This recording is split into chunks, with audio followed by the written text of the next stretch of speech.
చేతిలోకి ఫెసిలిటీ అందాక మనం వెనక ముందు చూడకుండా చేస్తున్న పనులు చాలా ఉన్నాయి. ఇప్పుడు సెల్ ఫోన్ చేతిలోనే ఉంది, అమెజాన్ యాప్లు, ఫ్లిప్కార్ట్ యాప్లు ఇవన్నీ అందులో ఉంటాయి, పెట్టేసుకోవచ్చు. దాంతో అసలు అవసరం లేదో చూడట్లా. ఇప్పటికి షాపింగ్ మాల్కి వెళ్ళి అక్కడ అవసరం లేనటువంటి అన్ని కొని పడేస్తున్నాం. సూపర్ మార్కెట్లో కావాల్సినటువంటి ఎదువరకు మనకి నిత్యావసర వస్తువులు ఏం కావాలో అది రాసుకుని పేపర్ మీద షాప్కి తీసుకెళ్ళి ఇచ్చేవాళ్ళం, అవి వరకే కొనుక్కునేవాళ్ళం. వాళ్ళు ఇచ్చేవాళ్ళు, అవి ఇది ఉండేది. ఏమన్నా అరాకొర ఉంటే మళ్ళీ వెళ్ళి కొనుక్కునేవాళ్ళు. కానీ ఇప్పుడు ఒక కార్ట్ వేసుకుని అలా బయలుదేరుతాం, ఒక సంచి ఇది పెట్టుకుని సూపర్ బజార్లో.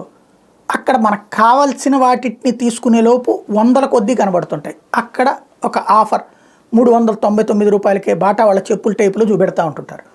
ఇదేదో బాగుంది అని చివరికి అవసరమైంది 50 సరుకులు అయితే కొనేది 100 అవుతున్నాయి. అక్కడ ఆ సమస్య అని చెప్పి కొంతమంది మగవాళ్ళు ఇళ్లలో ఆడవాళ్ళని వీటి మీద ఎంకరేజ్ చేస్తున్నారు, బిగ్ బాస్కెట్లు లేకపోతే ఇట్లాంటి. ఇప్పుడు ఇక్కడ చేతిలో ఉంది కదా అని కనబడేయన్నీ కొట్టిపడేస్తున్నారు. ఇది ఒక సమస్య అవుతుంది. అవసరానికి మించిన ఖర్చు అవుతుంది. పోనీ అవన్నీ నిజంగా వాడుతున్నామా అంటే నథింగ్. అవసరమా అంటే నథింగ్. 100కి 50% మంది ప్రజల పరిస్థితి ఇదే. ఇది ఒక ఎత్తు అనుకుంటే రైల్వే టికెట్లు అంతే. ఎట్లా పడితే అట్లాగే. ఇప్పుడు మనకి వెళ్ళాలనుకున్నాం, వారం రోజుల తర్వాత, నెల రోజుల తర్వాత కదా, సరే ముందు ఇప్పుడు బుక్ చేసి పడేస్తే తక్కువ కదా అని కొనేస్తున్నాం. తర్వాత సీన్ కట్ చేస్తే ఆ టైంకి వచ్చేటప్పటికి లేదు, వెళ్ళట్లేదు, క్యాన్సిలేషన్.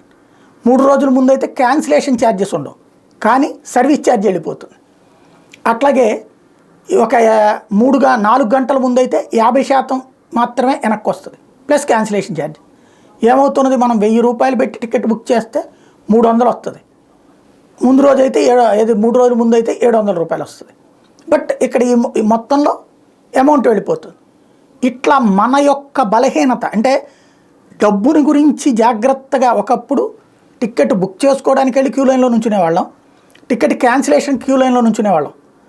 అలా చేసిన రోజు చాలా బాధ్యతాయుతంగా రూపాయి విలువ తెలిసింది. ఇప్పుడు ఏమవుతుంది, పోతుంది. ఇట్లా మనం వదిలేసిన డబ్బులు రైల్వే శాఖ లాస్ట్ ఇయర్ ఎంత వచ్చిందో తెలుసా?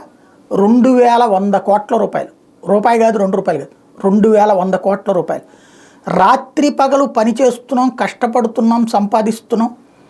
ఆ డబ్బుని సక్రమంగా వాడుకుంటే తప్పులేదు, కానీ ఈ అతిశయం దగ్గర దెబ్బతింటున్నామేమో ఆలోచించుకుంటే బెటర్.